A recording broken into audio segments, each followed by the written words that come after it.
Hi, I'm Rick Bayless, and welcome to another segment of Farmers Market Mexican Summer Edition from my backyard kitchen.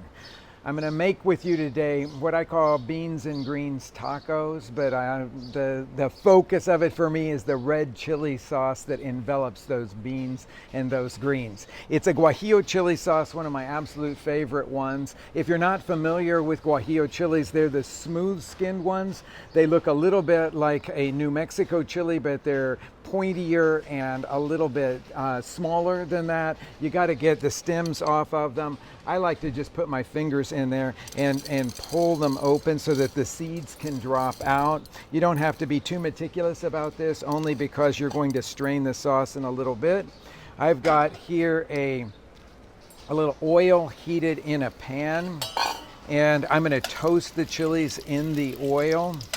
It only takes a couple of seconds, really. You'll see a little wisp of smoke coming up from them. When you flip them over, you'll notice that their color's just a little bit lighter on the inside. That's all it takes. Now, at this point, you got to rehydrate these guys, and that'll take about 20 minutes or so. I've got 8 guajillo chilies that have been toasted like that, soaked in just regular hot tap water. I'm going to put them into the blender here, like that, and then add a little bit of their rehydrating liquid. That will get blended together with some garlic. I have 3 cloves of peeled garlic, a little Mexican oregano, and about a teaspoon of that, and a little bit of fresh ground black pepper. You need about a half a teaspoon or so. These flavorings are all to suit your own taste. Now, the next step is to blend this mixture, and I'm going to do that on a high speed because these guajillo chilies have a really tough skin. We're going to strain out the tough skin that doesn't get blended very well, but now I've got it moving through. I'm going to put it on an even higher speed. Depending on the kind of blender you have, this could take anywhere from 45 seconds to 2 or 3 minutes.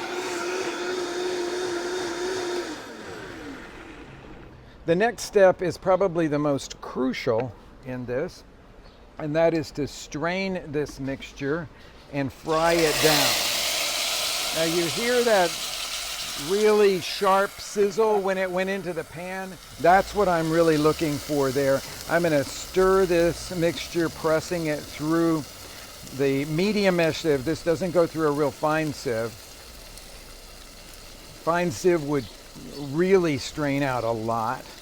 Here, you'll see there's about a tablespoon or so of the chili skins that I want to get rid of.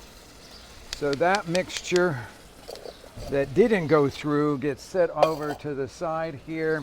I've got to cook this down now until it gets to the consistency of tomato paste. That'll take 10 minutes or so. After it had cooked down, I added about 3/4 of a cup of water to it and let it simmer for about 20 minutes or so, and now's the time to season it. Now, I know that we always think about salt as a seasoning, but when I'm working with red chili sauces, I also add a little pinch of sugar to it, and I do that for a reason.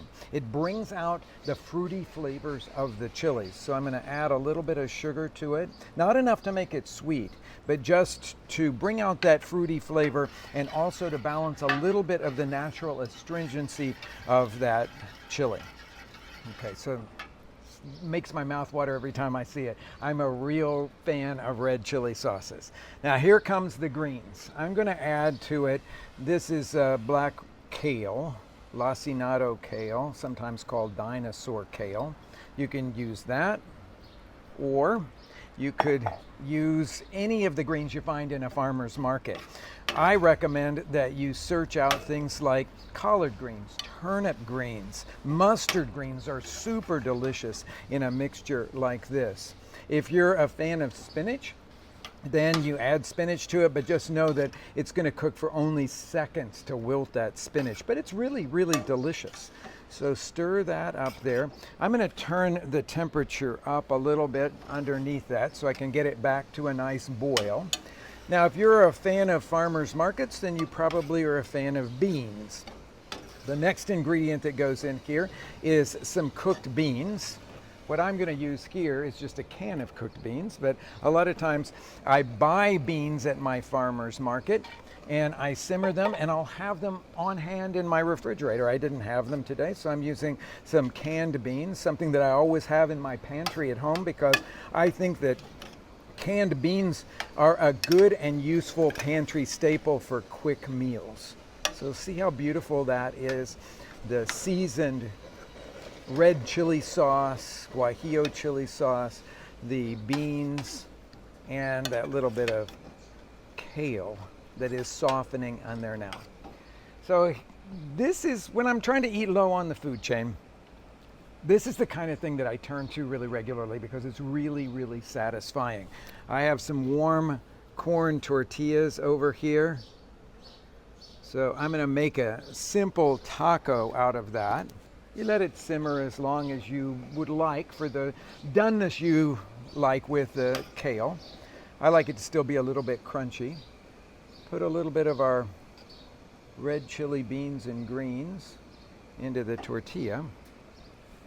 Sprinkle a little bit of queso fresco, Mexican fresh cheese. There's lots of alternatives for that.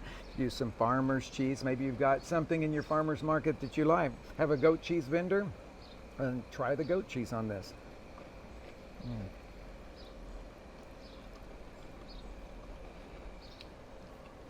It's just so satisfying. Buen provecho.